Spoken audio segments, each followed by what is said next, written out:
Hey everyone, ready for another deep dive? Today we're tackling something I know a lot of educators are wrestling with, PLCs. Those professional learning communities. Yeah, the teams that are supposed to make collaboration magic and help students really take off. Exactly. But honestly, how often do PLCs feel like a magic bullet? I think we've all been there. When those meetings feel more like a marathon than a productive use of time. Right.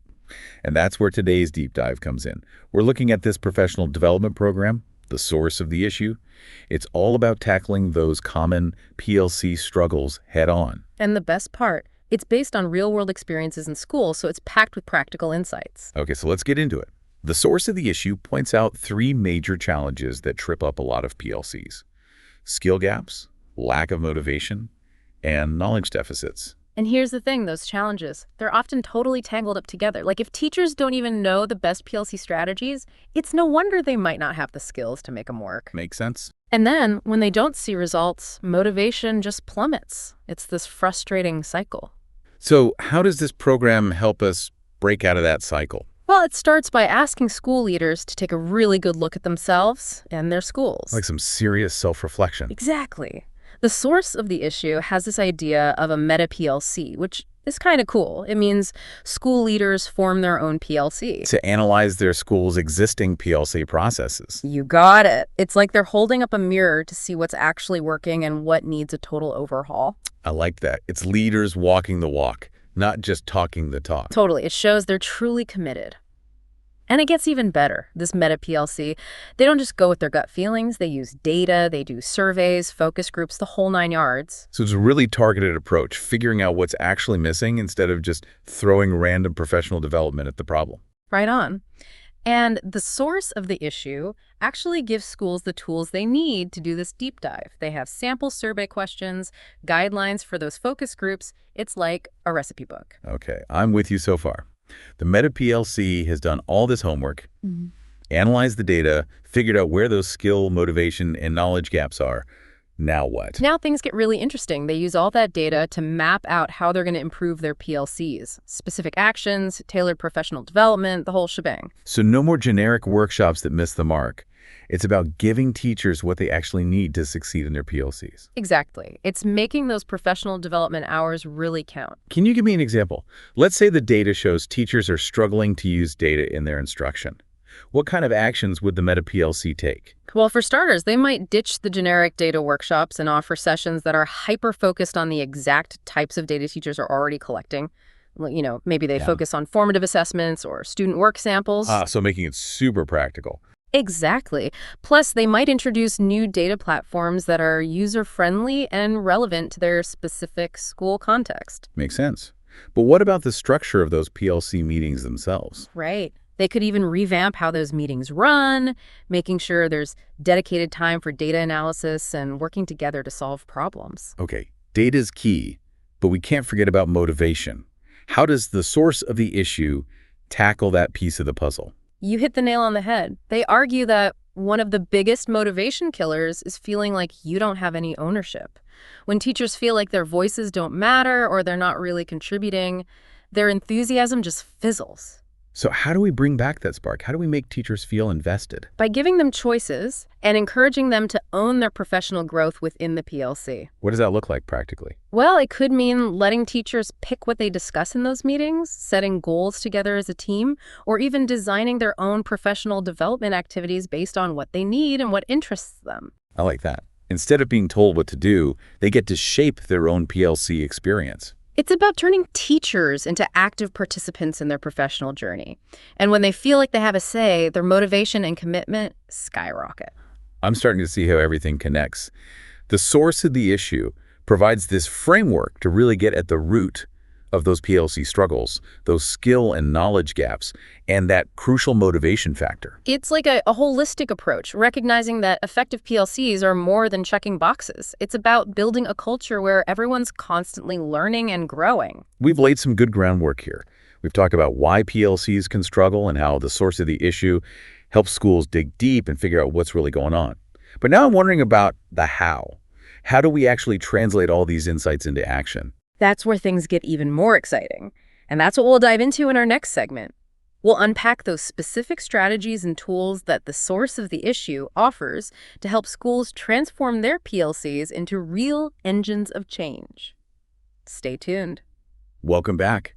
We're digging deeper into the source of the issue and how it can help us transform those sometimes rough PLCs into something really amazing. We've already talked about a lot, right? Identifying those core challenges like skill gaps, not enough motivation, missing knowledge, and how this program helps schools use data to come up with specific solutions. And how important it is to empower teachers and build a real collaborative culture within those PLCs. But like I said earlier, just making changes isn't enough. They've got to stick. Absolutely. And that's where the source of the issue goes a step further.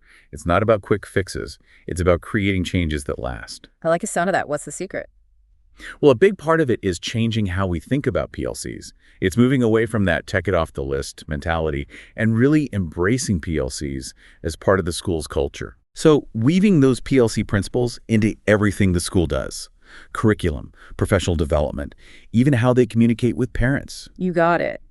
And the source of the issue actually gives concrete strategies for making that happen. Like, they encourage schools to make those PLC goals part of their whole school improvement plan, so everyone's working towards the same big picture. That makes a lot of sense. It's about getting everyone on the same page, moving in the same direction. Right. It's also about recognizing that PLCs aren't off in their own little corner. They're connected to students, parents, the whole community, really. I love that they're thinking about the big picture, not just what happens in those meetings. Absolutely. And they even give practical advice for getting those different groups involved. Like maybe the school holds a parent night to explain PLCs or invites students to give feedback on what they're learning. They could even work with community organizations to get extra support. It's about realizing everyone has a part to play in helping students succeed. And that can have a huge impact. When everyone feels like they're invested, you see positive changes all over. Okay, so we've got everyone on board. PLC principles are part of the culture, but keeping that momentum going can be tough. How does the source of the issue help schools avoid burnout and make sure those good changes last year after year? A big part of it is building in systems and structures that support the work, even when things get crazy busy. So it's about making those PLCs non-negotiable, not just something you squeeze in if there's time. Exactly. They suggest setting aside dedicated time for those meetings, making sure facilitators and team members keep getting professional development, and even creating a leadership team to oversee the whole process. Because even the most enthusiastic teachers and administrators need that extra support to keep things going. For sure. And the source of the issue also highlights how important it is to celebrate those successes along the way. It's easy to get caught up in the day-to-day and forget to acknowledge how far you've come. You're right. So they encourage schools to find ways to celebrate both big and small wins, sharing positive feedback at meetings, recognizing individual contributions, maybe even having a school-wide event to showcase student achievements. Those celebrations are like fuel, right? They boost morale and remind everyone why they're putting in the work. It all comes back to that. The source of the issue is about making those PLCs truly successful, and that benefits everyone. Teachers, administrators, students, the whole community. I'm really curious to see where this goes next. We've talked about the challenges, the solutions, and the strategies. I feel like there's still more to unpack. You're right. We've got a solid foundation now, but there's one crucial piece we haven't explored yet. How to make this last.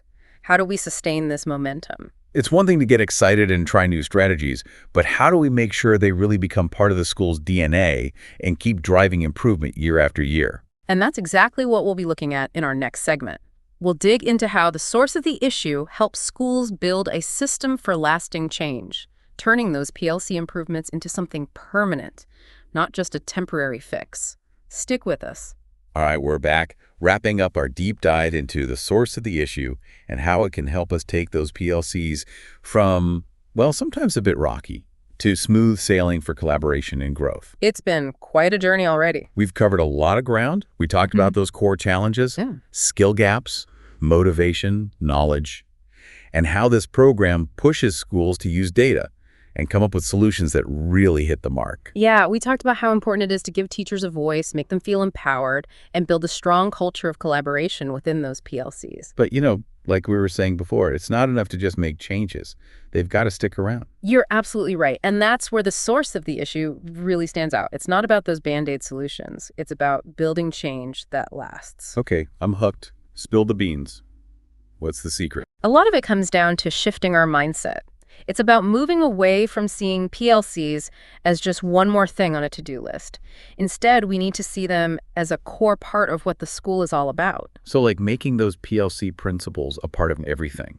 The curriculum, the professional development, even how you talk to parents. That's it. And the source of the issue gives us real ways to make it happen, like encouraging schools to weave those PLC goals right into their school improvement plan.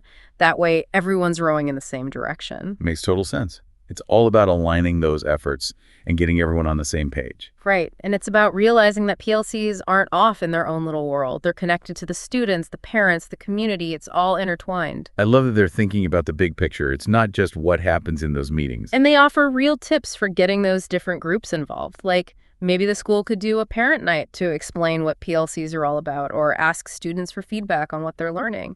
Or maybe they could team up with local organizations to get editor support.